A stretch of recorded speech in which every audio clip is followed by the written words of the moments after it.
Bab ke-446. Balas dendam. Mah, Pah, Nora pergi dulu. Teriak Nora dari teras rumah orang tuanya. Iya Nora, hati-hati, bilangin Scott, jangan ngebut. Sahut sang mama yang sedang berada di dalam ruang makan bersama Tuan Adam Barnes. Oke. Sahut Nora sambil masuk ke dalam mobil Scott. Wilbert, tolong jaga Tuan dan Nyonya. Aku pergi dulu sebentar. Ucap Scott kepada Wilbert yang sedang berdiri di samping mobil Scott. Siap Tuan Scott. Jangan lupa sampaikan pesan aku untuk Tuan Watson. Aku merasa tidak enak hati untuk bicara sendiri dengan Tuan Watson. Sahut Wilbert sambil terkekeh. Jangan khawatir, pasti akan aku sampaikan. Sahut Scott. Sebentar kemudian terlihat mobil yang dikemudikan oleh Scott sudah melaju di jalanan, menuju ke arah Mall Alexander. Scott, tadi Sarah bilang jika dia ingin mengenalkan adik Tuan Charles kepada kita. Aku sungguh tidak menduga jika Tuan Charles ternyata masih memiliki seorang adik. Ucap Nora santai untuk mengisi waktu agar tidak jenuh di jalan.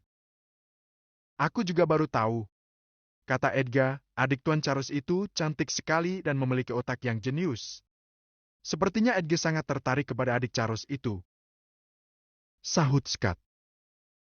Maksud kamu, Edgar yang oleh Brian dijuluki sebagai hacker kampung itu? Tanya Nora sambil terkekeh. Betul. Hacker kampung dengan kualitas internasional. Sahut Scott. Awas Scott. Hati-hati. Teriak Nora tiba-tiba. Secara refleks kaki Scott langsung menginjak pedal rem untuk melambatkan laju mobilnya setelah dia mendengar teriakan Nora. Tampak sebuah mobil jeep warna hitam tiba-tiba saja menyalip mobil Scott dengan kecepatan tinggi dan hampir saja menyerempet mobil yang dikemudikan oleh Scott. Dasar sopir tidak punya akhlak. Gerutu Scott sambil terus memandang mobil jeep yang terus melaju kencang itu hingga tidak terlihat lagi. Kamu tidak apa-apa, sayang? Tanya Scott sambil menoleh ke arah Nora yang wajahnya terlihat sedikit pucat. Tidak apa-apa, Scott. Cuma tadi aku merasa kaget banget. Hampir saja jeep itu menyerempet bagian depan mobil kita. Sahut Nora sambil menarik nafas panjang, berusaha menenangkan batinnya. Apa kita perlu berhenti dulu sebentar? Tanya Scott yang ternyata masih begitu mengkhawatirkan Nora. Tidak usah Scott, kasihan Sarah dan yang lainnya, pasti sudah menunggu kita dari tadi. Jalan saja terus tapi jangan kencang-kencang. Tukas Nora. Oke bos. Sahut Scott cepat. Tanpa membuang waktu lagi, Scott segera kembali melajukan mobilnya dengan sedikit menambah kecepatan. Brian, aku sungguh heran dengan jalan pikiran kamu. Ujar Sean saat mereka berdua sudah berada di dalam mobil yang melaju kencang ke arah Mall Alexander. Memangnya ada apa dengan cara berpikir aku? Tanya Brian sambil matanya tetap fokus ke jalan di depannya. Dulu, kamu pernah merasakan bagaimana susahnya hidup dengan uang pas-pasan dan bahkan sering tidak memiliki uang sama sekali. Sahut Sean. Tapi sekarang kamu boleh dibilang sudah menjadi orang terkaya di Rhodes ini. Sambung Sean. Terus? Tanya Brian. Dengan dana yang kamu miliki, seharusnya kamu bisa membeli lahan seluas yang kamu inginkan. Tetapi mengapa untuk lahan proyek kamu yang di area utara Rhodes, sebagian besar malah lahan sewaan punya pemerintah? Tukas Sean. Kadang-kadang bisnis itu tidak hanya melulu masalah uang atau masalah bagaimana cara agar untung besar, Sean. Sahut Brian tanpa terlihat akan melanjutkan kalimatnya. Lalu? Tanya Sean penasaran setelah cukup lama Brian hanya diam saja dan fokus menyetir. Apanya? Brian malah balik bertanya tanpa merasa bersalah sedikit pun. Lanjutan kalimat kamu tadi, Bray. Sahut Sean. Gak ada lanjutannya. Sahut Brian santai. Kamu pikirkan sendiri saja kalimat yang cocok untuk melanjutkan ucapan aku tadi. oke? Sambung Brian. Sama sekali nggak oke. Gumam Sean. Duar! Ada apa, Brian? Tanya Sean saat dia mendengar suara ledakan yang cukup keras dan merasakan mobilnya tiba-tiba saja berguncang. Ban belakang pecah. Sahut Brian sambil melepaskan kakinya dari pedal gas secara perlahan sementara tangannya tetap mengendalikan kemudi agar mobil terus berjalan lurus. Dibiarkannya mobil itu melambat dengan sendirinya baru kemudian dia menekan pedal rem secara perlahan sambil menepikan mobilnya ke pinggir jalan. Setelah mobil berhenti sempurna, Brian dan Sean bergegas keluar dari mobil dan langsung berjalan ke arah samping belakang mobil di sisi sebelah kiri. Mengapa bisa robek besar seperti ini, Brian? Aneh sekali, padahal jalanan yang kita lalui sangat rata dan mulus. Gumam Sean. Tentu saja bisa Sean karena memang ada yang sengaja melakukan ini. Sahut Brian. Coba kamu lihat saat ini kita sedang berhenti di mana? Tanya Brian. Di pinggiran hutan kota? Sahut Sean. Mereka memang menginginkan kita untuk berhenti di sini. Tukas Brian. Tidak usah main petak umpet seperti anak kecil. Kalian berdua keluarlah. Seru Brian tiba-tiba. Wut! Wut! Tanpa terlihat dari mana datangnya, dalam sekejap mata sudah berdiri dua orang pria berusia sekitar 40-an. Kedua orang pria itu memiliki perawakan cukup tinggi dan berkulit hitam legam. Hah! Hah! Hah! Ternyata mata dan telinga kamu awas juga. Ujar salah seorang dari mereka yang memiliki kepala plontos tanpa ada rambut sehelai pun. Cit! Baru saja orang itu menutup mulutnya, tiba-tiba saja muncul mobil jeep yang melaju kencang dan langsung berhenti beberapa meter di belakang mobil Brian. Terlihat 4 orang bersenjata lengkap berloncatan turun dari jeep dan langsung mengepung Sean dan Brian. Siapa kalian ini? Aku sama sekali tidak mengenal kalian dan juga merasa tidak pernah berbuat apapun yang merugikan kalian. Ujar Brian santai. Sama sekali tidak terlihat ada ekspresi khawatir sedikit pun pada raut muka Brian.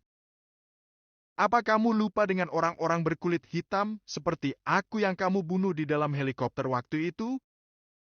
Sahut pria hitam berkepala gundul dengan wajah bengis dan penuh dendam memandang tajam ke arah Brian.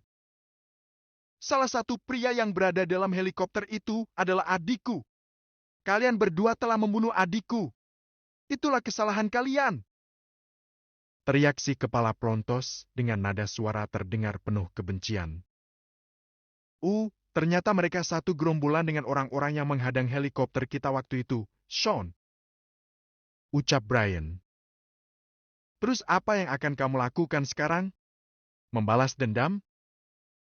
Tanya Brian sambil mengedarkan pandangan pada 4 orang yang sedang menodongkan senapan mesin ringan mereka ke arah dirinya dan Sean. Hati-hati Sean, sepertinya mereka semua bukan tipe orang yang suka bertindak setengah hati. Gunakan kecepatan terbaik kamu. Oke, aku mengerti Bray. Orang-orang yang sedang mengepung Brian dan Sean sama sekali tidak menyadari jika Sean dan Brian sedang berkomunikasi dengan ilmu mengirim suara yang mereka miliki. Nyawa harus dibalas nyawa. Sahut si kepala plontos. Bunuh mereka berdua. Teriaknya. Teriakan si pria berkepala plontos langsung disambut suara senapan mesin yang tiba-tiba saja menyalak dan memuntahkan pelurunya ke arah Sean dan Brian. Hah, hah, hah. Mampus kalian berdua. Jangan lupa untuk meminta ampun pada saudara-saudara kami di sana. Teriak salah seorang dari keempat orang yang sedang menembakkan senapan mesin. Berhenti! Dasar goblok! Apa yang sedang kalian tembaki? Teriak si kepala plontos sambil memaki-maki. Mendengar teriakan si pria berkepala plontos yang sepertinya adalah pimpinan mereka, keempat orang itu langsung berhenti menembak dan tiba-tiba saja wajah mereka tampak bengong. Di mana mereka? Gumam salah seorang dari 4 orang tersebut sambil memandang ke arah mobil Brian yang sudah penuh lubang akibat dihajar peluru senapan mesin mereka. Sementara itu di depan mereka sudah tidak terlihat sosok Brian maupun Sean. Bagaimana mungkin mereka berdua bisa menghindari terjangan peluru senapan mesin dalam jarak yang begini dekat? Gumam pria hitam yang ada bekas luka sayatan pada dahinya yang tadi muncul bersama-sama dengan si pria berkepala plontos. Mereka masuk ke dalam hutan. Cepat kejar! Teriak si pria berkepala plontos yang sepertinya punya kemampuan bela diri yang hebat sehingga bisa melihat arah berkelebatnya bayangan Brian dan Sean. Si pria plontos itu segera berkelebat mendahului berlari masuk ke dalam hutan kota yang tidak seberapa luas itu dan langsung diikuti oleh kelima orang rekannya. Bab ke-447. Tidak tega. Itu mereka! Teriak si pria dengan kepala plontos sambil menunjuk ke arah Brian dan Sean yang sedang berdiri sekitar 100 meter dari mereka berenam. Brian dan Sean memang sengaja berlari masuk ke dalam hutan untuk menghindari kemungkinan adanya jatuh korban dari orang-orang yang kebetulan sedang melintasi jalanan di pinggir hutan kota tersebut. Mereka khawatir jika orang-orang tak bersalah itu sampai terkena peluru nyasar. Tembak mereka!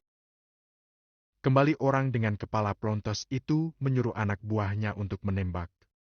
4 senapan mesin ringan kembali menyalak dan memuntahkan pelurunya ke arah Brian dan Sean. Hanya beberapa saat saja senapan mesin itu berbunyi karena mereka kembali kehilangan sosok 2 orang tersebut. Apa kamu sedang mencari aku? Ke-4 orang itu segera menengok ke belakang mereka, arah di mana suara tersebut berasal. Biug! Bu! Bed! Bruk! Arga! Arga!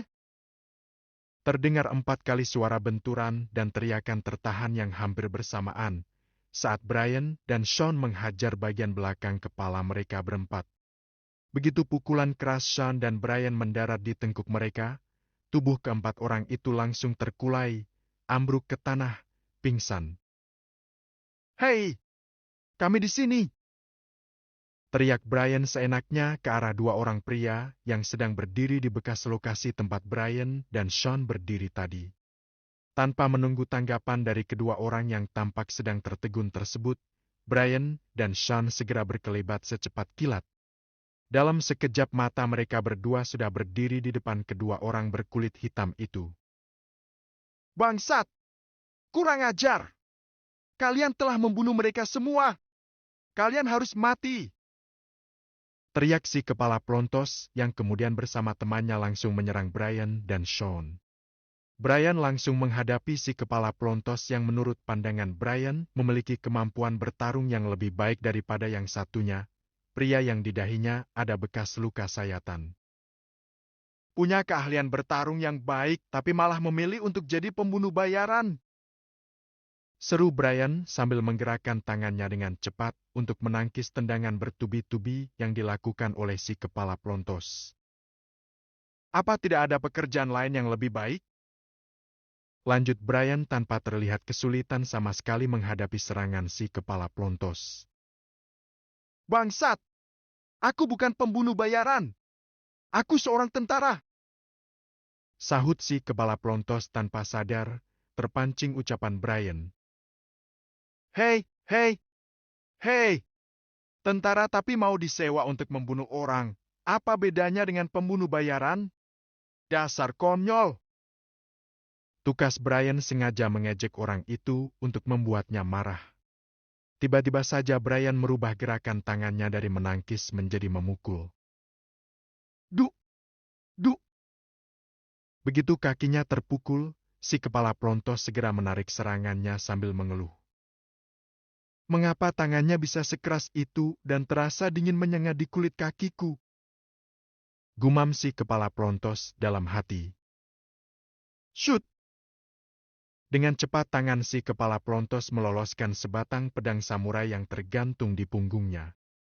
Sementara itu di lokasi pertarungan yang lain tampak Sean sedang mencerca lawannya dengan jurus cakar harimau. Lawan Sean tampak kalang kabut dan mulai kewalahan menghadapi serangan Sean yang datang seperti air bah. Saking cepatnya gerakan tangan Sean, lawan Sean sampai melihat jika tangan Sean tersebut seperti berubah menjadi sangat banyak. Plak!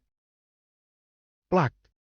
Baru saja dia menangkis serangan cakaran tangan Sean yang mengancam wajahnya. Tahu-tahu sudah datang lagi serangan yang membahayakan dadanya. Lawan Sean buru-buru meloncat mundur saat dia tidak mungkin lagi untuk menangkis serangan cakar yang mengancam bagian dadanya. Ternyata gerakannya cepat juga. Gumam Sean sambil menerjang ke arah lawannya. Dia ingin segera melumpuhkan lawannya saat dia tiba-tiba saja teringat jika Naomi dan Sarah sedang menunggu mereka berdua di food court Mall Alexander. Gerh! Lawan Sean tampak terkejut setengah mati saat dia mendengar suara geraman binatang buas keluar dari mulut Sean, sementara bola mata Sean sudah berubah kemerahan. Shoot! Si pria berkulit hitam dengan bekas luka sayatan di dahinya tersebut segera mencabut pedang dari balik punggungnya dan langsung mendahului menyerang Sean. What? Tebasan pedang lawan Sean tampak beberapa kali mengancam tubuh Sean yang dengan lincah meloncat ke sana kemari menghindari serangan pedang tersebut. Wutit! Sean segera menggeser tubuhnya ke samping saat tusukan pedang lawannya mengancam dadanya, hingga bilah pedang itu mengenai tempat kosong dan lewat begitu saja di depan dadanya. Dengan sangat cepat tangan kanan Sean bergerak menangkap tangan lawan yang memegang pedang tersebut dan langsung menariknya dengan sangat keras ke samping sementara cakar tangan kiri Sean menyerang bagian ulu hati lawannya. Klap! Arge! Lawan Sean langsung berteriak keras sambil menahan sakit saat cakar tangan kiri Sean dengan tepat mencengkeram ulu hatinya hingga jari-jari Sean menembus kulitnya dan merusak organ dalam orang tersebut.